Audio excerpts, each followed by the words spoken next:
આજે હું શેર કરીશ તમારી સાથે હાંડવો બનાવવાની રેસીપી। તો એ આગળ મેં કંઠી કોરમું લઈ લીધું છે, 1 કપ ચાળી લઈશું આપણે એને। અહીંયા બીજો 1 કપ લીધું છે। અહીંયા આગળ મેં 2.5 કપ કંઠી કોરમું ચાળી લીધું છે। થોડુંક તેલ એડ કરીશું આપણે। અહીંયા મેં 3 ચમચી જેવું તેલ એડ કર્યું છે। હવે આપણે એને મોઈ લઈશું।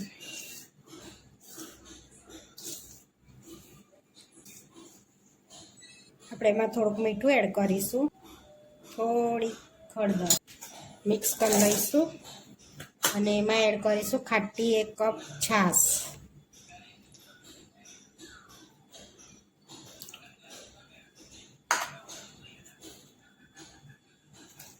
મિક્સ કરી લઈશું આપણે।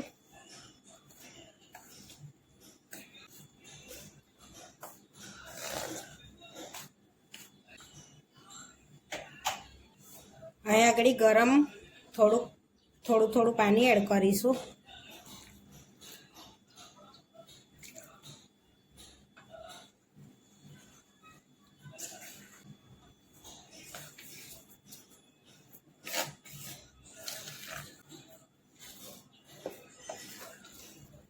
આપણે બેટર પલાળી દઈશું અને આપણે 5 થી 6 કલાક માટે પલાળી રાખીશું। હાંડવો બનાવીશું એનો આ રીતનું બેટર આપણે રાખવાનું છે। આ રીતે આપણે પલાળીને 5 થી 6 કલાક માટે રવા દઈશું। 5 થી 6 કલાક થઈ ગયું છે બેટરને।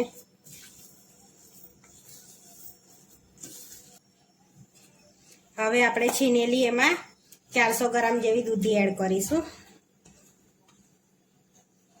મિક્સ કરી લઈશું આપણે।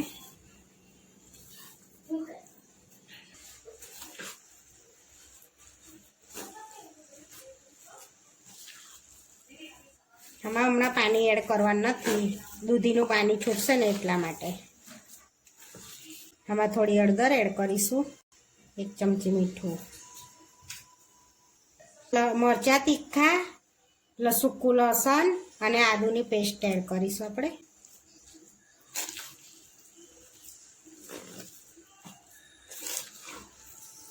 મિક્સ કરી લઈશું।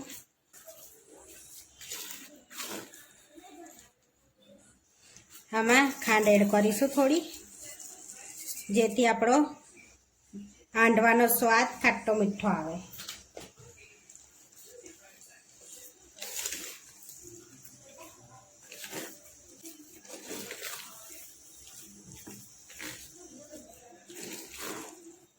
એમાં એડ કરીશું થોડા દાણા, આપણે થોડી હિંગ,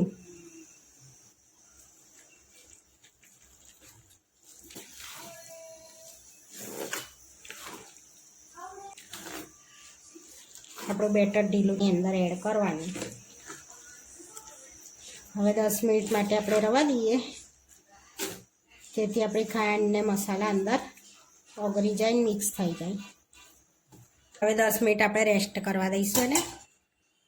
આપણું ખીરું રેસ્ટ કરે છે ત્યાં સુધીને આપણે વઘાર તૈયાર કરી લઈએ। વઘાર તૈયાર કરવામાં 2 પરી તેલ એડ કરીશું આપણે। હવે આપણે તેલ ગરમ થવા દઈશું। આપણું તેલ ગરમ થઈ ગયું છે, આપણે 3 ચમચી રાઈ એડ કરીશું।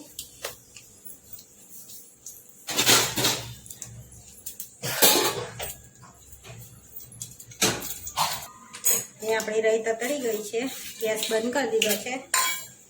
સૂકા મરચાં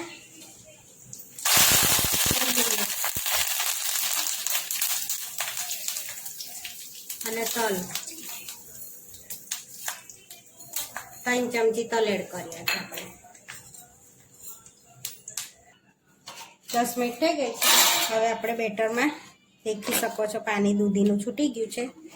હવે આપણે વઘાર બેટરમાં એડ કરી દઈશું।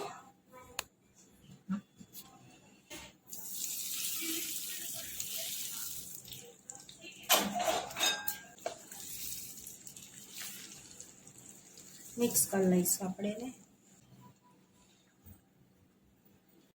હવે આપણે એમાં ચપટી સોડા એડ કરીશું। મિક્સ કરી લઈશું આપણે એને।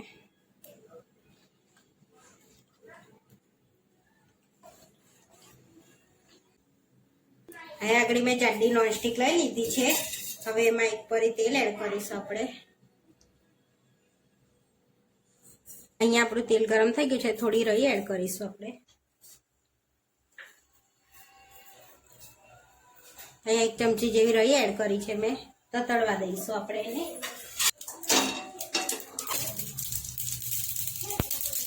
હવે એડ કરીશું થોડા તલ. અહીં 1 ચમચી જેવા તલ એડ કર્યા છે.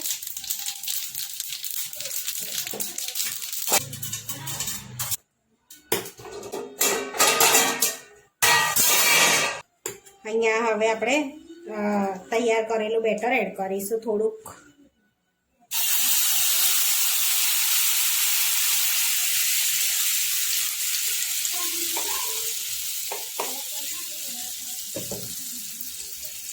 આ રીતે ફેલાઈ દઈશું આપણે. હવે ધીમા તાપે આપણે એને 10 થી 15 મિનિટ થવા દઈશું ઢાંકીને. 15 મિનિટ થઈ ગઈ છે. હવે આપણે ચેક કરી લઈશું અને હાંડવાને આપણે પલટાઈ લઈશું.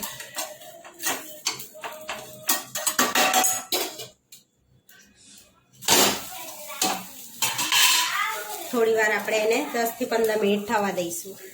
આમાં આપણે થોડું તેલ એડ કરીશું. થોડી વાર થવા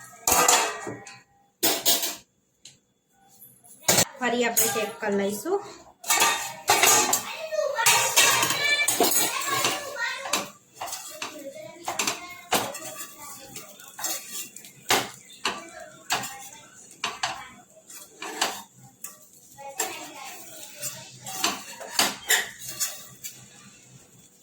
તે બી ચેક કરી શકીએ છીએ કે અંદરથી તો થઈ ગયો છે. જો અંડો બનીને રેડી થઈ ગયો છે. આપણે કુકરમાં બનાવીએ તો પોણો કલાક લાગે છે. આપણે આમાં બનાવીએ તો અડધો કલાકમાં આપણો અંડો બનીને રેડી થઈ જાય છે.